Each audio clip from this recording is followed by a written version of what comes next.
Куркашмамбет Токтоналиев атындагы номер 45 кесиптик лицейи кыргыз адабияты мугалим Кожошова Аида Карыбековна. Саламатсыңар окуучулар, Кутман күнүңөр менен 4 декабрь Манас күнү менен куттуктайм. Сабактын темасы Манас дүйнөсү, кыргыз дүйнөсү.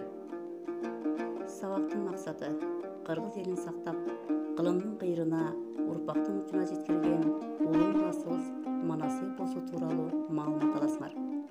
Манасчылык өнөр кыргызды улут катары сактай турган өзүктүү касиет экендигин билесиңер.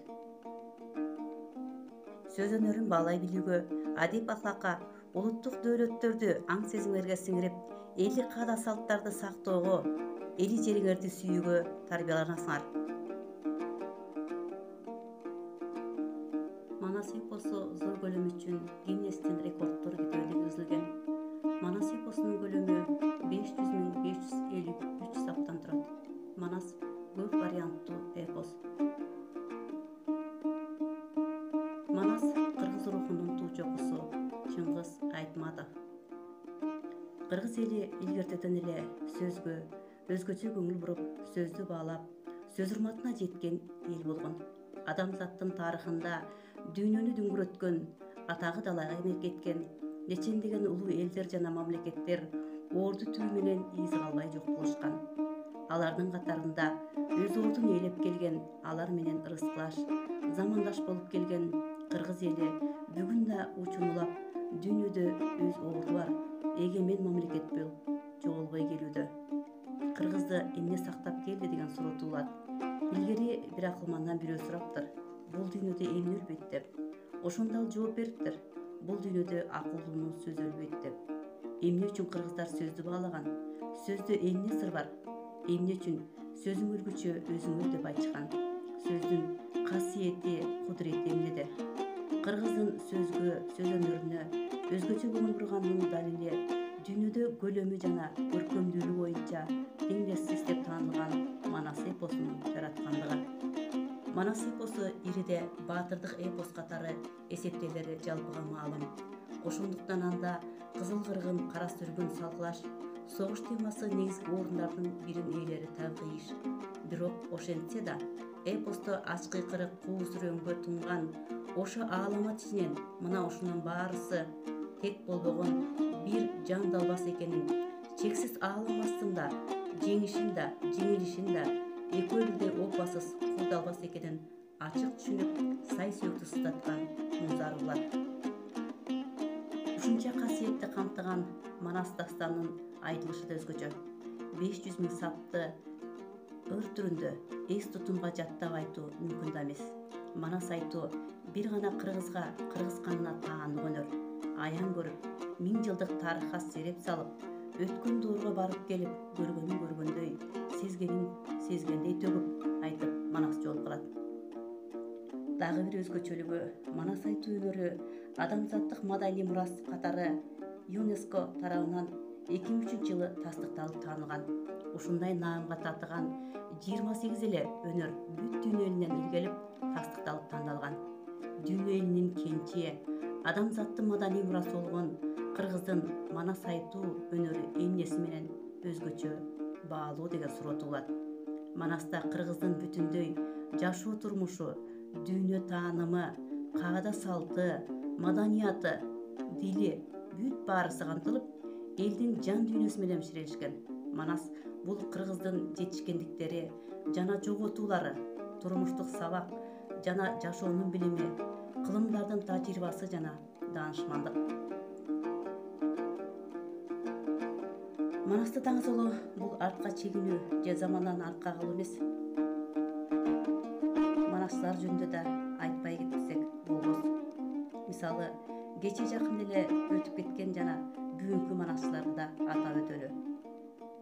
Тыныбек, Тоголок молдо, Балыгоз, Келдибек, Сагынбай, Саякбай, Кааба, Шаабай, Жусуп Мамай, Куркашмамбет Алиев, Сапарбек Касмамбетов, Назаркул Сейдрахманов, ал эми бүгүнкү күндөгү манасчылар Таланталы Бакчиев, Рыспай Исаков, Замир Бегалиев, Дөөлөт Сыдыков, Улан Ысмайылов, Самат Көчөрбаев, кичинекей Үмөт Дөөлөт уулу жана башка эл арасына белгилүү болуп калган манашчылар да бар.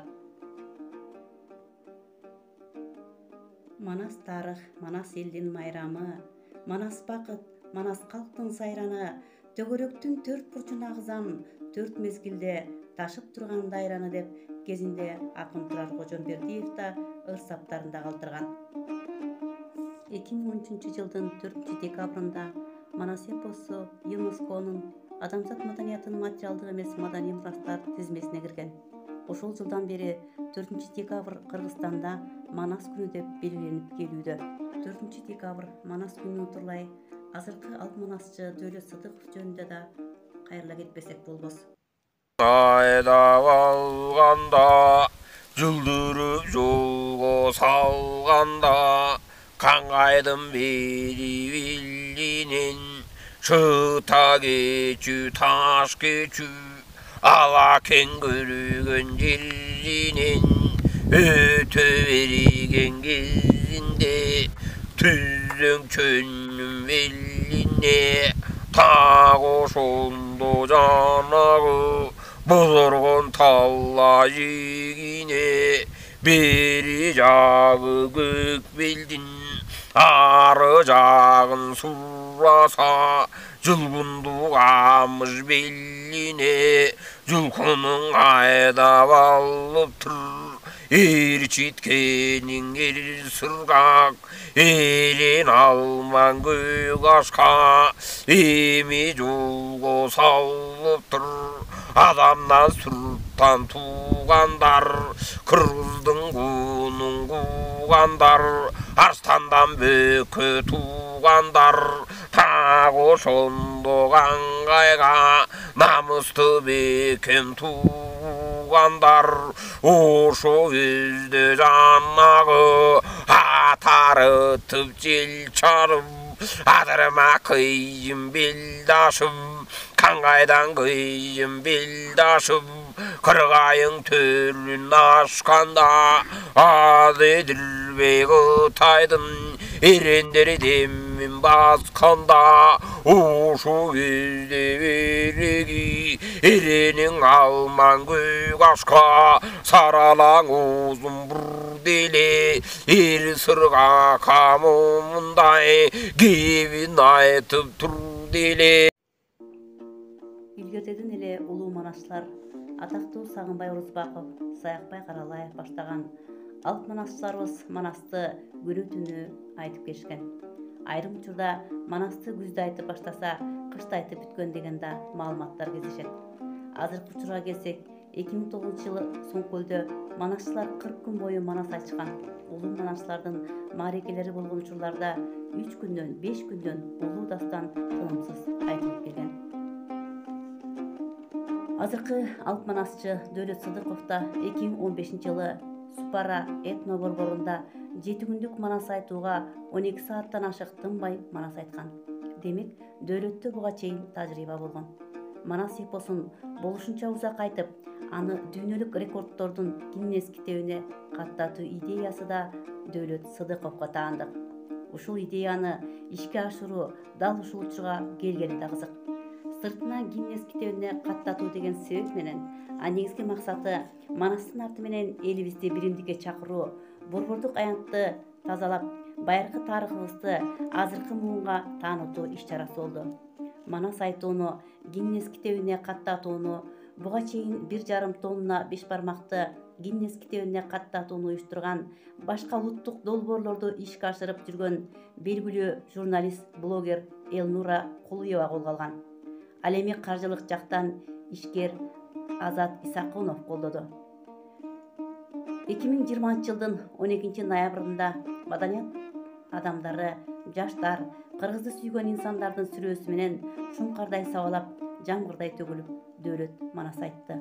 Эң кызыгы, Дөөлөт Сыдыковдун да өзүнүн варианты болуп, жалпы 14 саат 27 мүнөттүк Манас дастан айтылды. Ал эми мазмунуна келсек, Дөөлөт Манасчы Манас атабыздын ата-бабаларынан баштап Манастын төрөлүшү, бала чагын, алгачкы эрдиктерин айтып, кан кошойдон баталганы келе жаткан жеринен токтогон экен. Демек 14 саат тынымсыз айтса да негизги өзөк идеяларга жетпептир. Дагы кошумча айтып кое турганыбыз, манасчы Дөөлөт Сыдыков 2010 жылы Сейтек эпосунда өз варианты боюнча жазып, ал көлөмдүү китеп болуп жарык көргөн.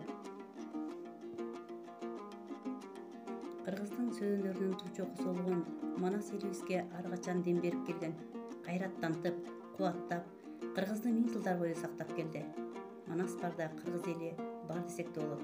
Анткени Манас кыргыздын жаны, касиети, кудурети. Манас дүйнөсү, кыргыз дүйнөсү. Үйгө тапшырма Манас эпосу, Атулдук Тарбиянын башаты Билбайган жазуу. Саламаттуу болгула балдар.